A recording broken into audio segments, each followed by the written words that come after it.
So at this point, pause it and try and see if you can do this one yourself. First, notice that the x value is what comes first here. So x comes first, which means that we're dealing with a horizontal hyperbola.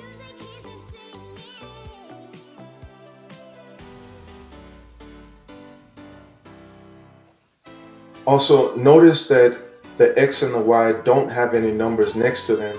So this means that our center is going to be at 0, 0. Remember also that a squared is that first denominator. So that means that a squared is equal to 49. And if we take a square root to both sides, a has to equal 7. Remember that we're dealing with a horizontal hyperbola. So that means that x value is going to change, again, because we're dealing with a horizontal hyperbola. Change the x value of the center. So that means that a value of 7, we're going to add that to the x value of the center. So when we do that, we end up with 0 plus 7, 0, and 0 minus 7, 0. In other words, the 2 points we end up with are the 2 points 7, 0 and negative 7, 0.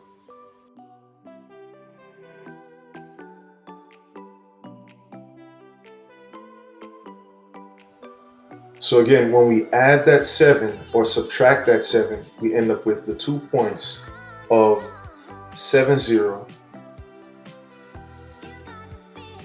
and negative 7, 0. So let's get the focus now.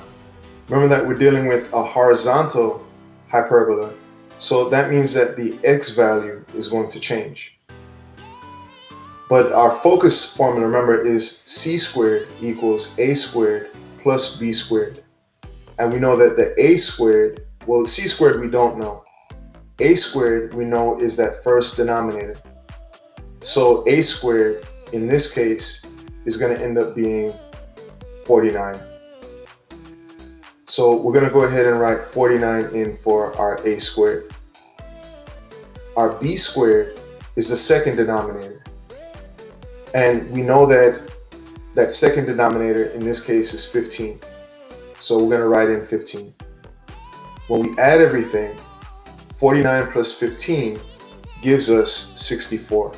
So c squared is 64. And if we take a square root on both sides, then c is going to equal 8.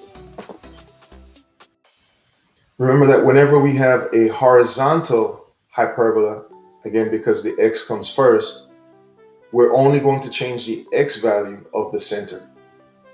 So if we do that, this is what's going to happen.